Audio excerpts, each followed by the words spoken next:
ഒരു ദൂരയാത്ര കഴിഞ്ഞ് വരുന്ന ലക്ഷണമുണ്ടല്ലോ. അളിയൻ ഇത്ര ദിവസം എവിടെയായിരുന്നു? നീ ഇങ്ങനെ നോക്കി നിൽക്കുന്ന അളിയന് പോയി ചൂട് ചായ എടുത്തോണ്ട് വാ. ചെല്ല്.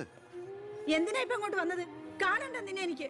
വീട്ടിലൊരു നല്ല കാര്യം നടക്കുമ്പോ നാട് നന്നാക്കാൻ നടക്കുന്നു. മന്ത്രിയായി നിന്റെ അച്ഛനൊക്കെ തിരക്കുണ്ടോടാ നിനക്ക്?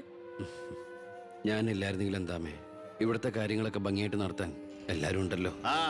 എത്തിയോ വിമതൻ? വിമതൻ ചെറുപ്പകാലത്ത് ആവേശമായിരുന്നു എനിക്ക് എൻ്റെ അച്ഛൻ. മനസ്സുകൊണ്ട് രാഷ്ട്രീയ ഗുരുവെ കണ്ടിട്ടാ ഞാൻ രാഷ്ട്രീയത്തിലേക്ക് ഇറങ്ങിയത്.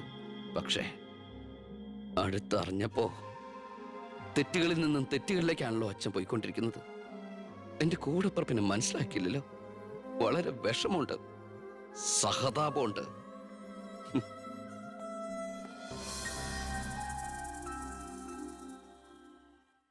കൂട്ടക്കൊല നടന്നതിന്റെ പിറ്റേന്ന് മൈതാനത്തിലെത്തിയ ഭഗത് സിംഗിന് അവിടുത്തെ കാഴ്ചകൾ കണ്ട് സഹിക്കാൻ പറ്റില്ല. ചോര പുരണ്ട ഒരു പിടി മണ്ണ് കയ്യിലെടുത്ത് ആ ബാലൻ പ്രതിജ്ഞ ചെയ്തു, ഞാൻ എന്നെ തന്നെ രാജ്യത്തിനായി സമർപ്പിക്കുന്നു. എന്താ അവിടെ നോക്കട്ടെ, എവിടുന്നത് ചോദിച്ചാടില്ലേ? അന്ന് കണക്ക് സാറിന് വെട്ടിക്കൊല്ലാൻ വന്നില്ലേ, അയാളുടെ കയ്യിൽ നിന്ന് തെറിച്ചു പോയതാ. സർ, ഇതാണ് ആ ഫോൺ. പ്രസാദ് കൊല്ലപ്പെട്ട സമയത്ത് പ്രതിയിൽ നിന്ന് നഷ്ടപ്പെട്ടതാണത്. സർ, പ്രസാദ് കൊല ചെയ്യപ്പെടുന്നതിന് മുമ്പ് ഈ ഫോണിൽ നിന്നുള്ള ലാസ്റ്റ് ഔട്ട് ഗോയിങ് കോള് മന്ത്രി ബാലഗംഗാധരന്റെ ഫോണിലേക്കായിരുന്നു. റിമാൻഡിൽ കഴിയുന്ന പ്രതിയെ വീണ്ടും ചോദ്യം ചെയ്തപ്പോ മന്ത്രിയുടെ പങ്കിനെ കുറിച്ച് വ്യക്തമായ സൂചന ലഭിച്ചിട്ടുണ്ട് സർ. അത് മാത്രമല്ല സർ, മണിമലയാർ ഡാം അഴിമതി കേസിൽ 2 വട്ടം നോട്ടീസ് അയച്ചിട്ടും മേനോ ഹാജരായിട്ടില്ല. തനിക്കിതൊന്നും ബാധയല്ല എന്ന മട്ട മേനോനുള്ളത്. ഇപ്പൊ വാറന്റ് ഇഷ്യൂ ഉണ്ട്. എങ്ങനെയാണോ തന്റെ അച്ഛനെ ഇതിന്നൊന്ന് രക്ഷപ്പെടുത്തിയെടുക്കുക? അച്ഛൻ ശിക്ഷിക്കപ്പെടണമെന്ന് ലോകത്ത് ഒരു മകനും ആഗ്രഹിക്കില്ല, ഞാനും. പക്ഷെ ആര് കുറ്റം ചെയ്താലും ശിക്ഷിക്കപ്പെടണം സാർ, പ്രത്യേകിച്ച് ജനങ്ങൾക്ക് മാതൃകയാകേണ്ടവർ. ശിക്ഷയിൽ നിന്ന് രക്ഷപ്പെടുമ്പോഴാണ് വീണ്ടും വീണ്ടും തെറ്റുകൾ ചെയ്യാനുള്ള ആത്മധൈര്യം കൂടുന്നത്. ഇത് അച്ഛനെ രക്ഷപ്പെടുത്തലായി നമുക്ക് കണക്കാക്കാം. തെറ്റുകൾ തിരുത്താനും പശ്ചാത്തപിക്കാനുള്ള ഒരു അവസരം. ഒരുപക്ഷെ ഇതിലൂടെ ഒരു മനമാറ്റ അച്ഛനുണ്ടായാൽ. അല്ലേ സാർ? കൂടുതലൊന്നും ഇക്കാര്യത്തിൽ എനിക്ക് പറയാനില്ല.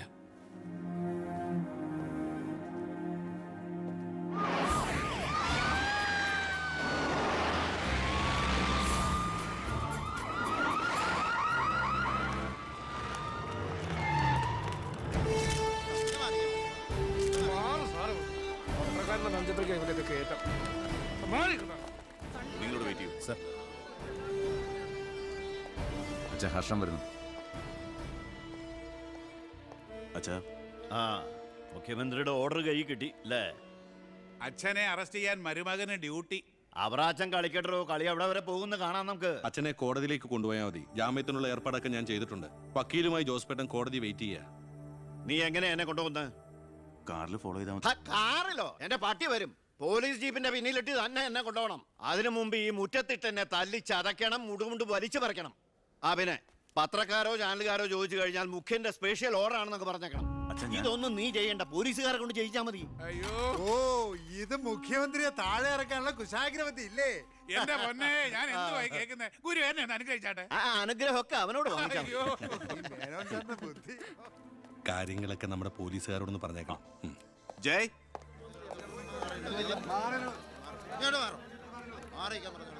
പത്രക്കാരും ചാനലുകാരും ഒക്കെ റെഡിയാ. എന്നാ പിന്നെ തുടങ്ങിക്കോ.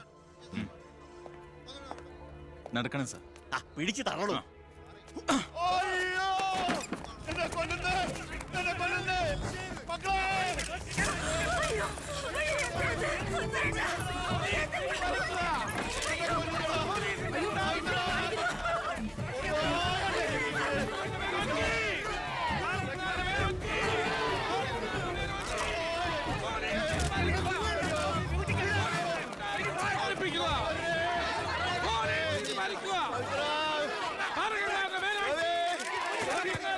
എന്ത് പോക്കറ്റമാണോ കാണിക്കുന്നത്? ഒരു മിനിസ്റ്ററല്ലേ അദ്ദേഹം? വീട്ടുകാരെ അനാവശ്യം കാണിക്കാതെ ബഹളം ഉണ്ടാക്കരുത്. ഇത് chief minister order. Chief minister order.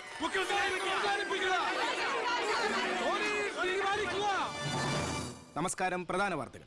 മന്ത്രി ബാലഗംഗാധര മേനോന്റെ അറസ്റ്റിൽ പ്രതിഷേധിച്ച് കേരളത്തിൽ പലയിടങ്ങളിലും അക്രമങ്ങൾ.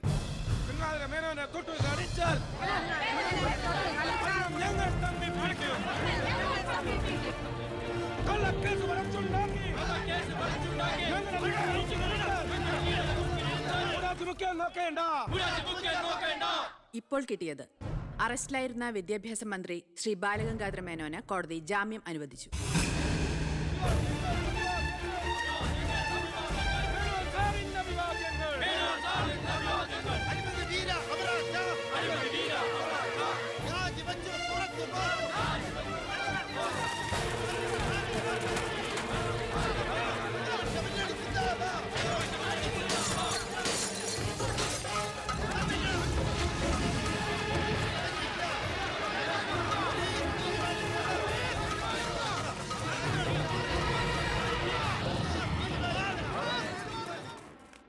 എടോ മേന്നെ, എന്നെ താഴെ ഇറക്കാൻ താൻ കളിച്ച കളി വളരെ ചീപ്പായി പോയി.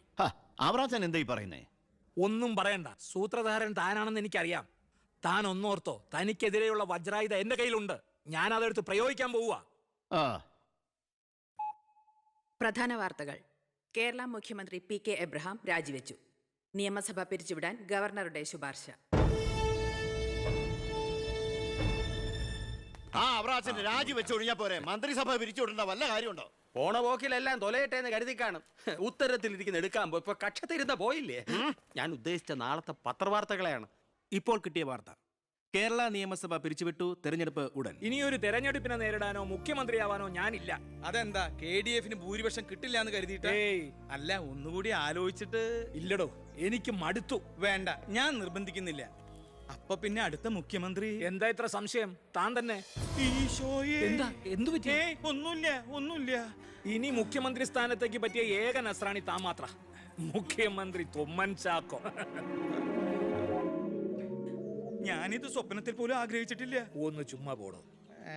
ഞാൻ മാറണമെന്ന് താൻ മനസ്സുകൊണ്ട് ആഗ്രഹിച്ചിട്ടില്ലടോ തനിക്ക് മുഖ്യമന്ത്രിയാവാൻ. ഞാനോ? എന്താ ഈ പറയണേ? Excuse me sir. വാ. എന്തിനാ സാർ എന്നെ അത്യാവശ്യമായിട്ട് വിളിപ്പിച്ചത്? സന്തോഷമുള്ള ഒരു കാര്യം പറയാനാ വിളിപ്പിച്ചത്. പറയട്ടോടോ.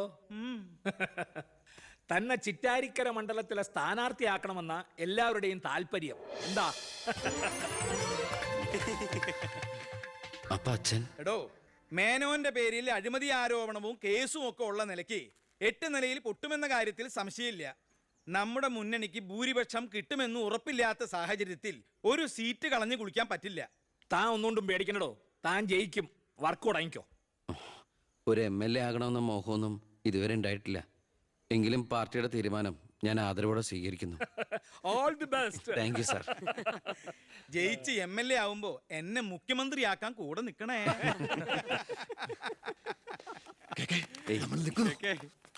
ഞാൻ ജീവിച്ചിരിക്കുമ്പോ ചിറ്റാരിക്കര മണ്ഡലത്തിൽ പുതിയൊരു സ്ഥാനാർത്ഥിയെ കുറിച്ച് ചിന്തിക്കേണ്ട കാര്യമില്ല. അത് നടക്കില്ല. കഴിഞ്ഞ 25 കൊല്ലമായിട്ട് ഞാൻ MLA ആയിരുന്നു, മന്ത്രിയായിരുന്നു. പക്ഷേ ജനത്തിന് ഇപ്പൊ തിരിച്ചറിവ് വന്നു തുടങ്ങി. എന്നെ ഓരോ സീറ്റും വിലപ്പെട്ടതാ. വാശിപ്പുറത്ത് അത് വെറുതെ പാഴാക്കി കളയരുത്. പോടാ അവിടുന്ന്. എനിക്കെതിരെ ഇതിലും വലിയ ആരോപണങ്ങൾ ഉണ്ടായിരുന്ന കാലത്തും കേരളം മുഴുവൻ ജനപക്ഷ തരംഗം ആഞ്ഞടിച്ചിട്ടും വൻ ഭൂരിപക്ഷത്തോടെ വിജയിച്ചവനാ ഈ ബാലഗംഗാധരൻ. ഇന്നിപ്പം പുളിച്ച പൗരധർമ്മം വിളമ്പുന്ന ഈ തൊമ്മിച്ചനടക്കം പലരും അന്ന് തോറ്റു തുന്നം പാടി ചരിത്രം മറക്കണം. ഞാൻ തോറ്റത് നിങ്ങളുടെ ഗ്രൂപ്പ് കാലു വാരിയതുകൊണ്ടാ. വേറെ ആരും അല്ലല്ലോ മേന്നെ, തന്റെ മകനല്ലേ സ്ഥാനാർത്ഥി. കൊള്ളാം. അവറാച്ചന്റെ 18ാമത്തെ അടവ് കൊള്ളാം. അച്ഛനെതിരായി മകനെ വെച്ച് കളിക്കുക. ഇതേ പിള്ളേര് കളിയല്ല. ജനപക്ഷത്തിന്റെ സ്ഥാനാർത്ഥി നിസ്സാരക്കാരനല്ല. എന്തൊക്കെ പറഞ്ഞാലും മുഖ്യമന്ത്രി രാജിവെക്കുന്ന കാര്യമല്ല.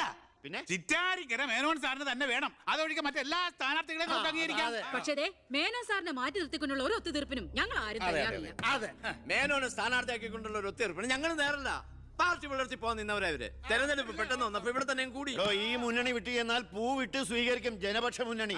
എന്റെ ഗ്രൂപ്പിന് KDF-ൽ കിട്ടുന്നതിനേക്കാൾ കൂടുതൽ സീറ്റ് കിട്ടുകയും ചെയ്യും.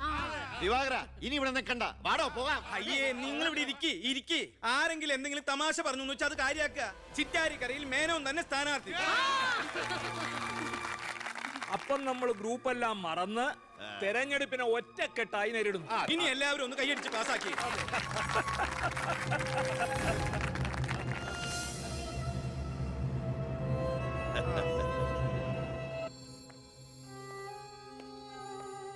വിഷമിക്കണ്ടടോ, താൻ ചെറുപ്പമല്ലേ, ഇനി അവസരമുണ്ട് ഒരുപാട്.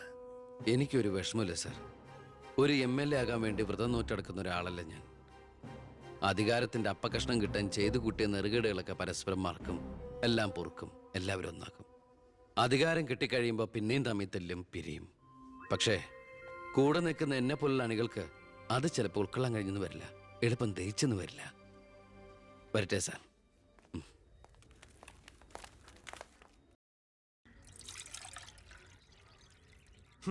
പാർട്ടി പോകാൻ പറ. അവരവരുടെ സീറ്റ് നിലനിർത്താൻ വേണ്ടി എല്ലാം മറന്ന് അവരൊന്നായി. തന്തയ്ക്ക് പറക്കാത്ത വർക്കം. ഈ നാറിയ രാഷ്ട്രീയ വ്യവസ്ഥതയാണ് എതിർക്കേണ്ടതും പൊളിക്കേണ്ടതും. ഞങ്ങളുടെ ഒരു അഭിപ്രായം പറയട്ടെ, നീ സ്വതന്ത്രനായിട്ട് മത്സരിക്കണം. ശക്തമായ 2 മുന്നണികൾക്കെതിരെ മത്സരിക്കാനോ? എന്നിട്ട് കെട്ടിവെച്ച കാശിന് എവിടെ പോവും? ജയിക്കാൻ വേണ്ടിട്ടല്ല, പിന്നെ യൂത്തിന്റെ പ്രതിഷേധം അറിയിക്കാനാ. എന്നാലും അച്ഛനെതിരായിട്ട്. അച്ഛനെതിരായിട്ടല്ല, അച്ഛന്റെ രാഷ്ട്രീയ നയങ്ങൾക്കെതിരായിട്ടാണെന്ന് എപ്പോഴും നീ പറയാറില്ലേ, അതുകൊണ്ടാ. പോലീസുകാർക്ക് രാഷ്ട്രീയം പാടില്ലെന്നാ. എങ്കിലും ഒന്ന് പറയാം, ഞാൻ ഇവരുടെ അഭിപ്രായത്തോട് പൂർണ്ണമായി യോജിക്കുന്നു. എന്താടൂ, മത്സരിച്ചുകൂടെ? അധികാരമില്ലാതെ താൻ ഇവിടെ കിടന്ന് വിളിച്ചു കൂവിയിട്ടും പോരാടിയിട്ടും ഇവിടെ ഒരു മാറ്റവും സംഭവിക്കാൻ പോകുന്നില്ല. തന്നെ പോലെ സാമൂഹ്യ ബോധവും നിശ്ചയദാർഢ്യവും തൻ്റെ ഉള്ളതിന് മുമ്പിൽ നെഞ്ചു വിരിച്ചെന്ന് സല്യൂട്ട് ചെയ്തിട്ട് ഒരൊറ്റ ദിവസമെങ്കിലും അന്തസ്സോടെ ജോലി ചെയ്യണമെന്ന് ആഗ്രഹം ഉണ്ടോ? പിന്നെ ഈ ജയവും പരാജയവും ഒക്കെ നമ്മൾ ദൈവത്തിന് വിടുന്നു. 1000 വോട്ടേ തനിക്ക് കിട്ടിയുള്ളൂവെങ്കിലും ആ 1000 പേരും തൻ്റെ ഒപ്പമാ, തന്റെ നേതൃത്വം അംഗീകരിച്ചവരാ. അത് മതിയടോ. സാർ, ഞാൻ വേണ്ട, താൻ ഒന്നും പറയണ്ട. ഇത് ഞങ്ങളുടെ തീരുമാനം, അനുസരിക്കണം. ഞങ്ങളുണ്ട് കൂടെ.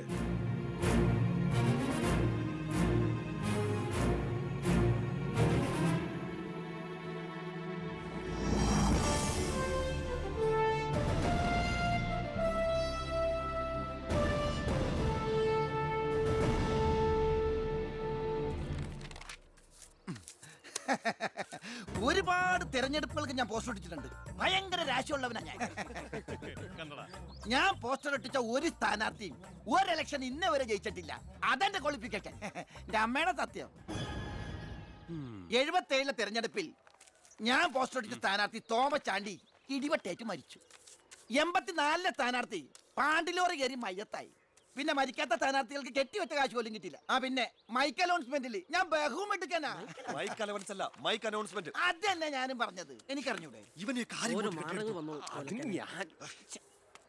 നീ എന്റെ മാനം കളയരുത് ഈശ്വര. ഇവന്റെ കെട്ടിവെച്ച കാശെങ്കിലും കൊടുത്തേക്കണേ. ഇല്ല, ഇവന്റെ കാര്യം എനിക്കറിയാൻ പാടില്ല. ഈ തെരഞ്ഞെടുപ്പിൽ ഞാൻ സ്വതന്ത്രനായി മത്സരിക്കുന്നത് ഇവിടുത്തെ രാഷ്ട്രീയ കച്ചവടക്കാരോട് ജനങ്ങൾക്കുള്ള പ്രതിഷേധം അറിയിക്കാനാണ്. എന്റെ പ്രിയപ്പെട്ട നാട്ടുകാരെ, ഈ രാജ്യത്തിൽ ജനപക്ഷ മുന്നണി സ്ഥാനാർത്ഥി സഖാവ് ജനാർദ്ദനൻ പിള്ളയ്ക്ക് അരിവാൾ അടയാളത്തിൽ വോട്ട് രേഖപ്പെടുത്തി. പ്രിയപ്പെട്ട വോട്ടർമാരെ, KDF-ന്റെ ശക്തനായ സ്ഥാനാർത്ഥി ശ്രീ ബാലഗംഗാധര മേനോന്